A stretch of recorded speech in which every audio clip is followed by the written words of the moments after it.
Olá a todos, bem-vindos ao quinto episódio de Ruído Fundo. Este podcast é da autoria do Clube Europeu e da Escola Embaixadora do Parlamento Europeu. Eu sou Pedro Madruga e hoje, comigo, na mesa redonda, hoje tenho... Olá, eu sou Afonso Ferreira, do 11º A do curso de Ciências e Tecnologias. Olá, eu sou a Diana, ando no 11º A e também ando em Ciências.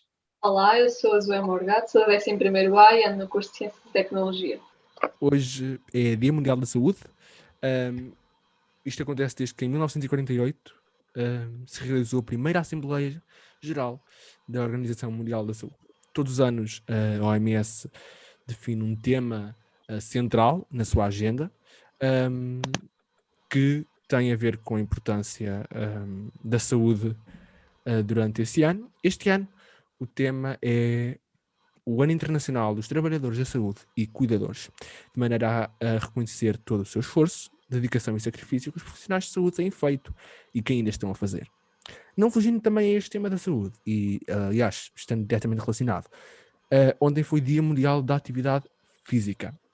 Então vamos superficialmente comentar alguns aspectos, ou seja, a importância dos profissionais de saúde, a importância da atividade física e a importância da saúde em geral, na forma como a OMS a definiu, ou seja, não só a ausência de doença, mas também uma situação de perfeito bem-estar físico, mental e social. Muito bem? Pronto, eu acho que nesta pandemia e neste último ano, 2020, e este ano continua a provar-se isso, do valor que os médicos têm na nossa sociedade e da maneira que a pandemia nos afetou. Pronto, foi uma coisa que pôs à prova, estou a dizer os médicos, pronto, tanto os médicos como enfermeiros, como qualquer pessoa que trabalha na área da saúde e noutras áreas, assim, à volta foram todas postas muito à prova e acho que relembraram as pessoas do quanto eles são necessários no nosso dia-a-dia, quanto o mérito que eles merecem pelo trabalho que fazem e tudo envolvendo essa parte. Eu não consigo, o Afonso está a rir e eu não estou a conseguir lidar.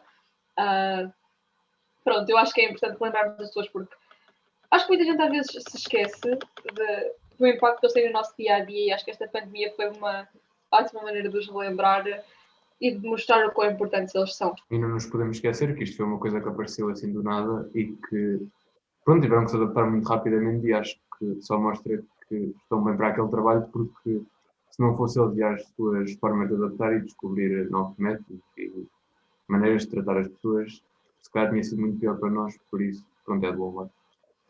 Claro, e a pandemia, é certo, teve um impacto horrível em todo o mundo, mas sem os médicos, sem o apoio deles e toda a dedicação, teria sido não sei quantas vezes pior, por isso é mesmo de agradecer e de louvar. Exato, claro.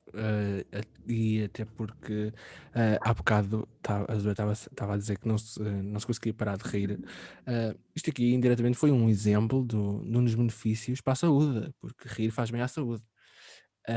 Mas falando então de outra coisa que também faz muito bem à saúde, que é a atividade física, onde foi Dia Mundial da Atividade Física, e portanto não é preciso referir a importância que a atividade física tem, até porque é referida várias vezes, em vários contextos, em qualquer dia que tenha a ver com aspectos físicos, mentais, psicológicos, sociais, podemos referir à atividade física.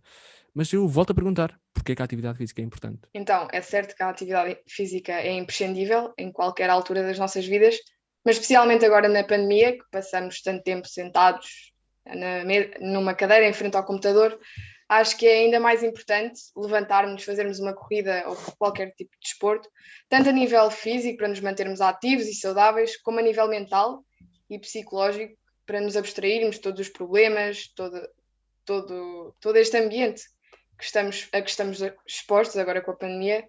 Por isso, acho que a atividade física não deve ser caída no esquecimento. Pronto, como a Diana acabou de também dizer, o exercício físico e a atividade física é muito importante, tanto a nível físico como a nível psicológico. Mas eu acho que a nível psicológico tem um efeito mais rápido, podemos ser assim dito. Pronto, por exemplo, a nível físico, só se vai sentir efeitos a longo prazo. Por exemplo, não é por um treino ou uma corrida ou assim, o que seja, que se vai no dia a seguir acorda-se de manhã e já se tem. Isto não é assim que funciona. Às vezes era bom, mas não é assim que funciona. Mas a nível psicológico, muitas pessoas fazem exercício físico só porque querem resultado a nível psicológico, ou seja, querem desanuviar ou desabafar, querem tirar as preocupações da cabeça e só dar uma corrida ou um treino, libertar a cabeça das preocupações, tipo, faz com que se tenha menos ansiedade. Pronto, tem muitos benefícios a nível psicológico, portanto eu acho que, visto desse ponto de vista, tem assim um efeito mais eficaz a nível psicológico do que a nível físico, mas é importante para, pronto, dos dois lados, tem imensos benefícios para a saúde e acho que pronto, temos que relembrar sempre o quão importante é. Para além de todos esses benefícios psicológicos que vocês já falaram e sociais, não nos podemos esquecer que agora na pandemia estamos parados, já não fazemos tanto atividade física como fazíamos antes e para manter os ossos e os músculos ativos e a funcionar, devemos, se calhar agora ainda nos esforçarmos mais para fazer mais atividade física, porque é das partes mais importantes da nossa vida. Claro, existe uma relação completamente direta entre a atividade física e a saúde, como a Zé disse, por um nível psicológico e, como o Afonso disse, também por um nível físico. Um nível psicológico, porque ambos são importantes no presente, ou seja, a curto prazo, mas também a um longo prazo. A nível psicológico, para um bem-estar mental, e um bem-estar mental ajuda em tudo, porque nós estarmos bem mentalmente, nós conseguimos fazer muito melhor as tarefas do que se não estivéssemos.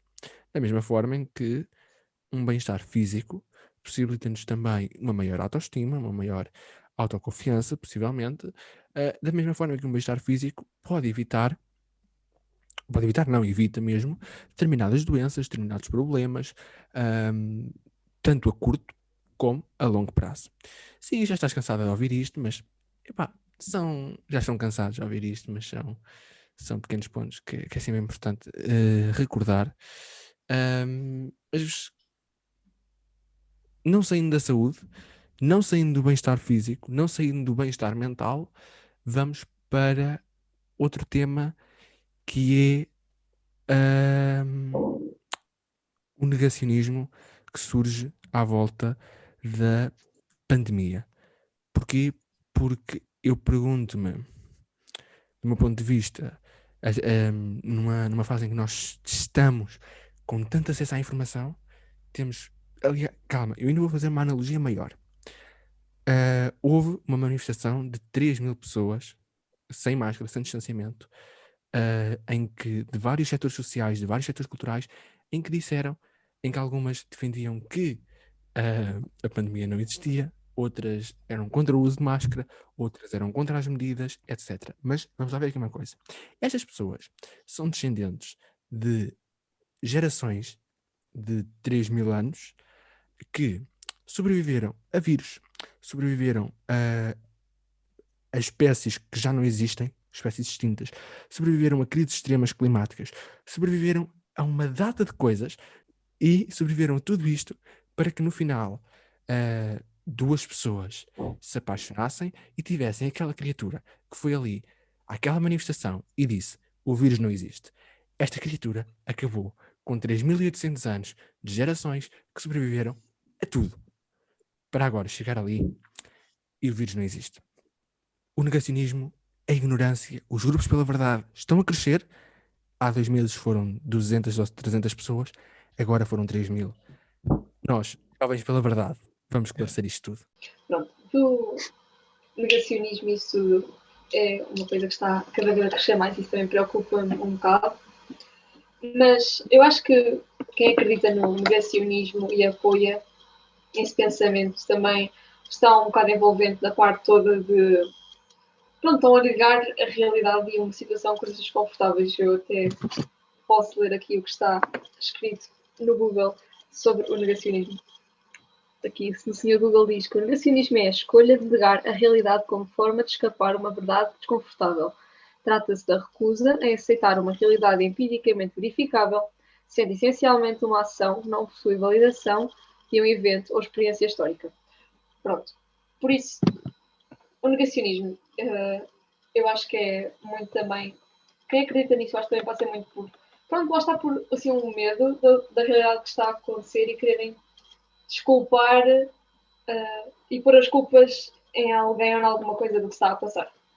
Sim, e este grupo de pessoas que não acreditam no Covid tem vindo a crescer cada vez mais e as pessoas que efetivamente acreditam no Covid podem começar a duvidar da sua existência e a pô-lo em causa, porque se há tanta gente com uma opinião contrária, até que ponto é que pode ter razão ou não? Por isso e por chegar ao alcance de tanta gente, é que eu acho que o negacionismo torna-se algo perigoso, porque pode chegar a porque pode tomar proporções incontornáveis. Porque pode tomar proporções. Porque pode tomar proporções. Porque pode tomar proporções gigantes que podem tornar a situação ainda pior. Este grupo de pessoas que acreditam no negacionismo já existe há vários anos e, por exemplo, quando diziam que o homem ainda não foi à Lua, que arranjam teorias que o homem nunca foi à Lua, pronto. E acho que é uma maneira de ir contra o que é provado científico e de arranjar uma opinião diferente só para se tornarem diferentes e de irem contra as pessoas que têm poder e que explicam as coisas porque acham sempre que há uma conspiração contra elas e que o mundo acaba por estar todo controlado por essas pessoas e elas acham que estão a espalhar as mentiras cá para fora por alguma razão que pronto, eles entendem, em vez de ir aos factos e ao que está provado cientificamente. Eu estava a ouvir-vos a falar e tudo o que vinha à minha cabeça eram os terraplanistas. A Terra é plana. A sério, é que as descrições feitas é exatamente a mesma coisa que se descreve aos terraplanistas, que são inicialmente um grupo pequeno, poucas pessoas, e depois de repente começou-se a aumentar e tornar-se um grupo com mais pessoas, e onde estas pessoas já eram pessoas com doutoramento, licenciatura, pessoas educadas e com grande conhecimento e que apoiavam esta ideia. Por isso eu acho que isto do negacionismo, a descrição do negacionismo é exatamente a descrição da Terra é plana e é a única coisa que me vinha à cabeça. Mas quem é que te disse que a Terra não é plana? Isso é o que eles querem, isso é o que eles te dizem, isso é o que eles querem que tu penses. A Terra pode ser plana. Aliás, mas calma, mas espera, eu agora tenho que dizer isto. Tu agora falaste nisso e lembrei-me logo de uma piada. Uma piada? Não, quer dizer, isto é verdade. Uma comunidade de terraplanistas no Facebook fez uma publicação em que a mensagem deles era assim: atenção, terraplanistas, volto a afirmar, em que eles dizem que a Terra é plana.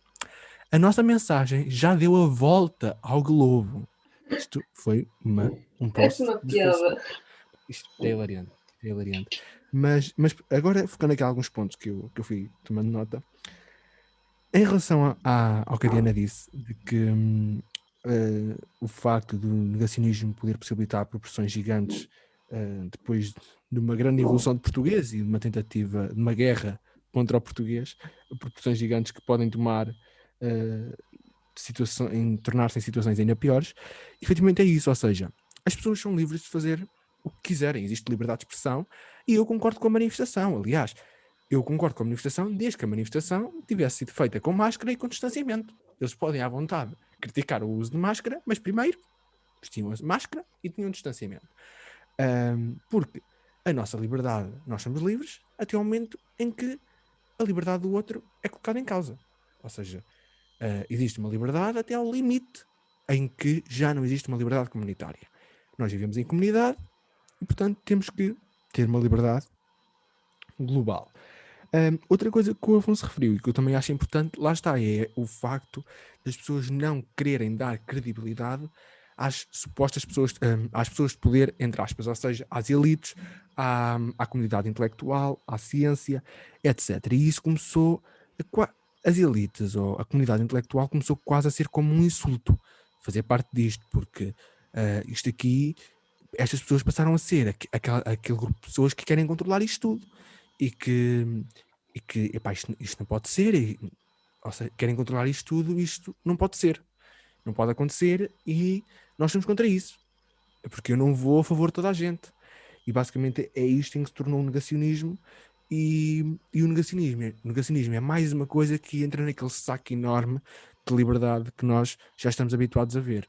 Ou seja, a liberdade é todo um conjunto de lutas que existiram para a defender e para lutar por essa, mas o conceito de liberdade tornou-se demasiado liberal.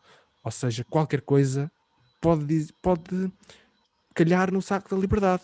Eu vou-me explodir no meio desta praça porque eu sou livre de fazer e porque há um livro que diz que se eu fizer, acontece isto de bom. Ou eu vou para uma praça a manifestar-me contra as máscaras porque eu sou livre e porque ninguém manda em mim. Porque um dos cânticos que eles estavam lá a dizer é que eu mando no meu corpo, eu mando no que eu faço, eu mando nisto, eu mando naquilo. Calma lá, isto é uma pessoa que não quer viver em comunidade. Pronto, e isso que estavas a dizer é que o conceito de liberdade de expressão, pronto, é tudo muito relativo. Lá está, porque eu acho que alguém é livre e tem liberdade de expressão até ao ponto onde essa liberdade de expressão mete em causa a do próximo. Que é exatamente esse exemplo que tu deste. Portanto, de uma bomba ou isso das máscaras. Que está bem, essas pessoas são livres de ter essas ideias, não têm de acreditar, obviamente. Pronto, se é, lá está, é a liberdade de cada um de expressão e de pensamento e isso tudo. Pronto. Mas desde o momento em que se vão meter numa praça a fazer uma manifestação, todos sem máscara, pronto, calma lá, já estão a meter aí, já me estão a meter a mim, a nós, a toda a gente do resto do país quase em causa com a questão de fazer. Aí eu acho que já não é considerado liberdade de expressão, é mesmo um ato, pronto, que tem a ver mais com a comunidade do que outra coisa. E é a mesma coisa pronto, uma bomba de alguém se explodir assim no meio de uma praça, pronto, deste exemplo da praça, agora só me consigo lembrar da praça. É a mesma coisa que tanto alguém é livre até fazer até a ação do mesmo ter em causa as das outras pessoas, a do vizinho, do próximo. Exato, eu acho que as pessoas hoje em dia, como vocês estão a dizer, escondem-se muito atrás da palavra liberdade e usam isso para poder fazer o que quiserem e podem fazer isso, mas acabam por sofrer as consequências. Porque essas pessoas, digamos que elas vão para uma manifestação sem máscara. Se fosse com máscara, pronto, até percebia. Mas não podem ir sem máscara, depois provavelmente vão estar com outras pessoas, contaminar as outras pessoas e pronto, desde que isto é um caso de saúde pública. É uma pandemia, as pessoas têm que, pronto, respeitar as regras e não sofrer as consequências.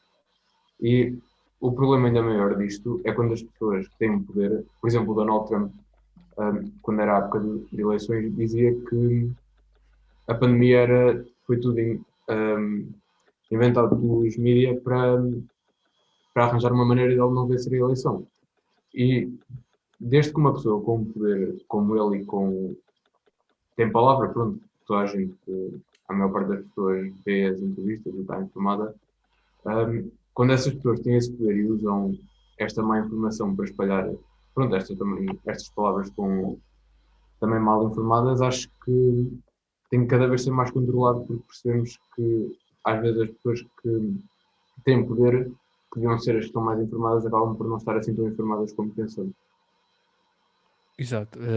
E essa cultura trumpista e de todos os seguidores e discípulos que ele criou ao longo de 4 anos faz parte também de uma certa corrente extremista, ou seja, em descredibilizar as elites e os mídia, e lá está a dizer, isto é tudo um esquema para me eliminar, ou contra mim, ou contra a grandeza da América, tanto que ele depois foi eliminado do Twitter, claro que isto depois já são outras questões, e devido aos comentários que ele fazia. Outro tema relacionado com a saúde e, de certa forma, também com a liberdade, mas neste caso com a liberdade de vida ou de continuar a viver, é a eutanásia. Depois do avanço na proposta do Parlamento, depois de alguns países já aceitarem a eutanásia há alguns anos, o Tribunal Constitucional chumbou-a por razões de definição e de conceitos relativos. Entre eles, o sofrimento intolerável, por ser demasiado relativo até que ponto é que um médico consegue criar uma escala de sofrimento e até que ponto é que o sofrimento tolerável, para mim, é um sofrimento tolerável para vocês. Por isso, será a eutanásia uma saída fácil? A eutanásia tem que ser aprovada da forma como foi.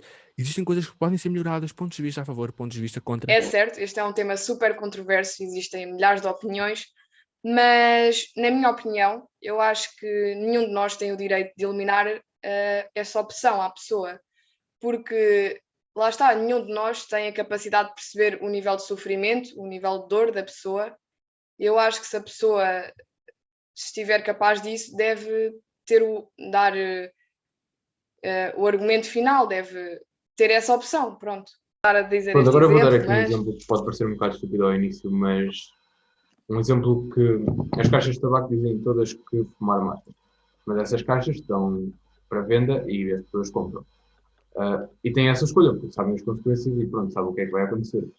Porque é que uma pessoa que esteja já no fim da sua vida e que veja, já não tenha saída daí, não possa escolher morrer? Acho que é a mesma coisa. Porque senão também o governo chegava lá, tirava os maços de tabaco todos das lojas e já ninguém comprava nada, porque fumar mata e pronto, assim já não morriam por fumar. Acho que é a mesma coisa. Pronto, a eutanásia é um tema muito controverso, como já vocês disseram. Mas pronto, primeiro, antes de tudo, aqui um parênteses que eu sou a favor da eutanásia, mas também muito dependente das regras em que esta for aceite e, pronto, aceite proposta. Pronto, porque até que ponto, eu já pensei nisso várias vezes, que é até que ponto é que alguém que peça eutanásia e queira eutanásia está bem a nível psicológico.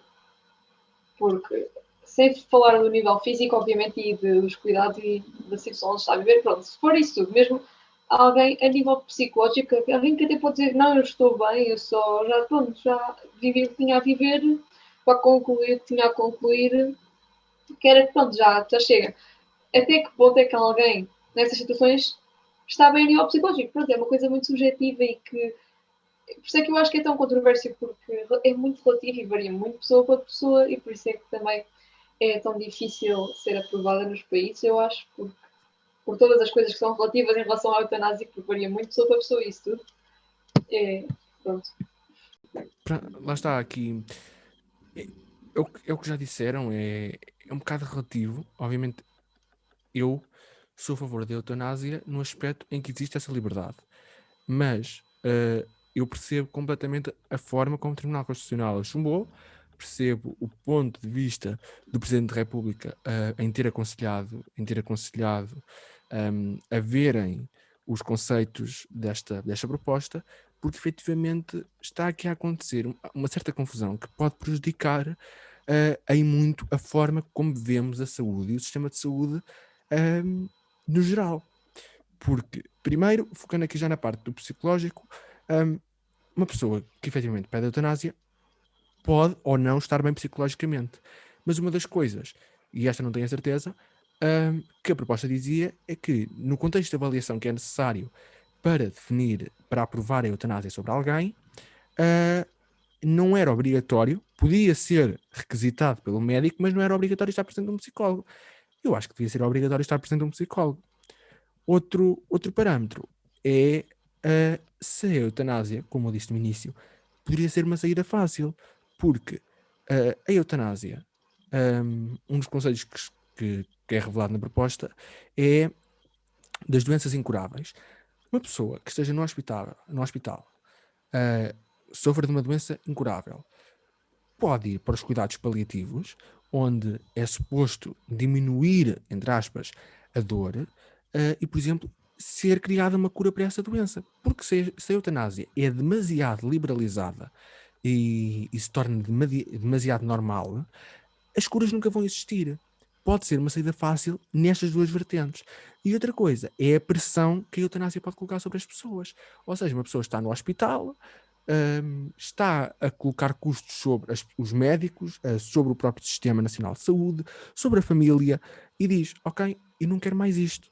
Eu vou pedir a eutanásia, porque eu até sofro de uma doença incurável, não quero estar aqui nestas condições, e pronto, e acaba-se. E assim, e eu, aqui neste sentido, visto que um médico jura defender a vida da pessoa e fazer os máximos para colocar a vida de uma pessoa sempre em primeiro lugar, não sei se até que ponto é que isto pode ser demasiado normalizado. Sobre isso de minimizar a dor até percebo, porque pronto, a pessoa fica num melhor estado de vida e se calhar ainda aguenta mais uns anos, mas imagina uma pessoa que está nos seus 80, 90 anos, se se calhar até já viveu grande parte da sua vida e já conquistou tudo o que tinha a conquistar e até está contente com a vida que teve.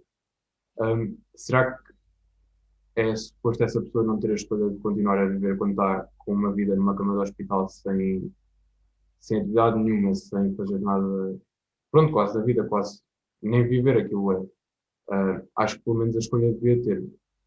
Sobre isso de a pressão que mete nos doentes de eutanásias, porque pronto, toda a gente sabe que os hospitais têm custos e que é muita pressão no doente. Acho que, e é uma coisa que não se vê quando se é avaliada pelo psicólogo, a pessoa pode estar muito bem psicologicamente e depois estar só a querer utilizar a eutanásia só para livrar a família dos custos todos. Por isso é que há uma coisa tão polémica e relativa que acabamos por nunca saber o que é que vai na cabeça da pessoa e por isso é que tem que ser bem avaliada. Sim, eu concordo a 100% com o que foi dito.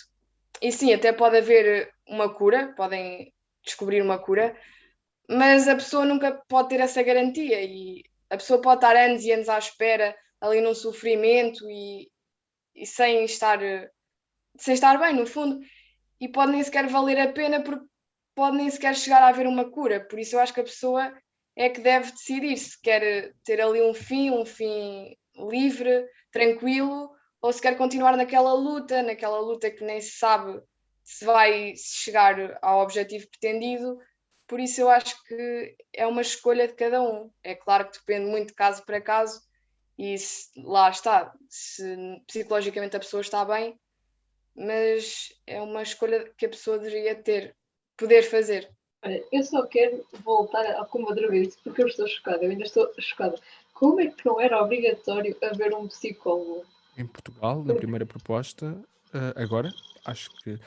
Atenção, eu não tenho a certeza completamente disso. Isto. Sabe, que foi opiniões que eu estive a ouvir e também lancei aqui alguns argumentos em relação a isso. Mas lá está, é um bocado chocante.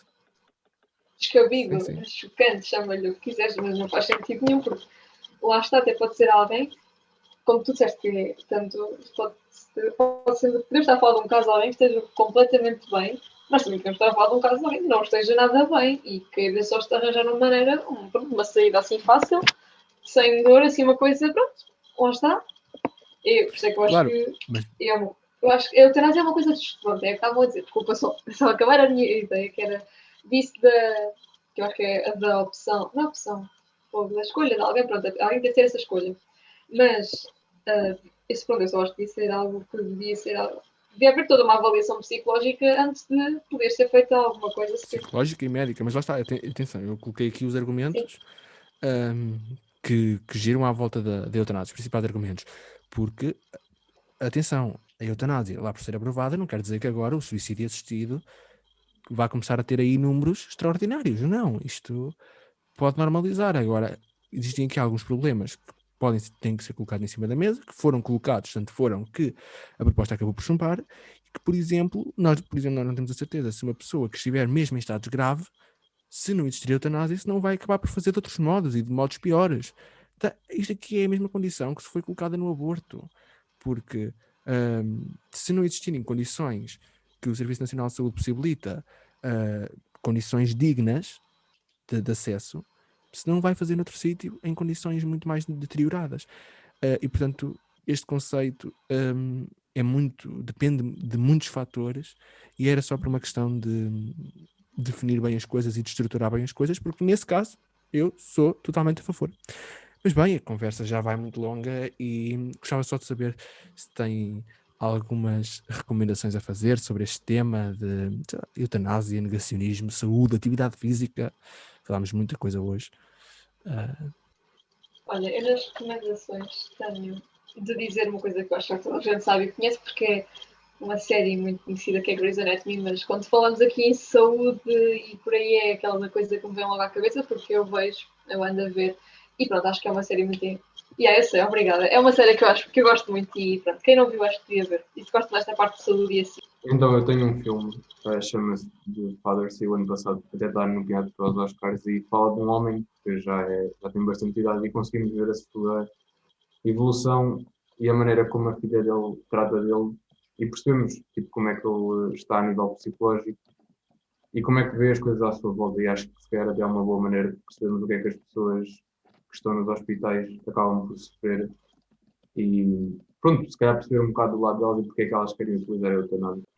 Eu também tenho um filme que eu vi há algum tempo que se chama Gattaca, que é basicamente sobre um homem que quer ir ao espaço, quer ir à Lua, não sei muito bem, só que não tem as condições físicas para tal, então decide fazer várias coisas, não quero estar a dar spoiler, mas vai trocar de identidade com outro homem e depois a história desenrola-se aí e eu Quer achei ir à muito Lua, interessante. mas a Lua existe?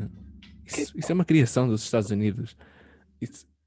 A Lua será que também é plana? Eis A a Lua é pergunta. quadrada. Já está provado. A Lua é quadrada.